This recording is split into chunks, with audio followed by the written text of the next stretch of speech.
Ito yung restore na XRM 110. Yung nagawa ko na to, hindi ko lang na video.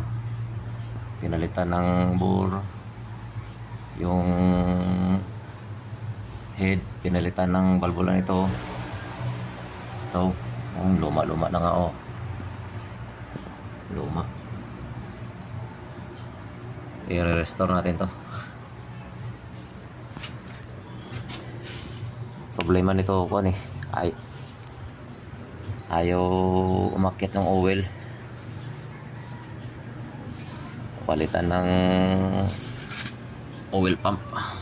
Ano, napaandar na to.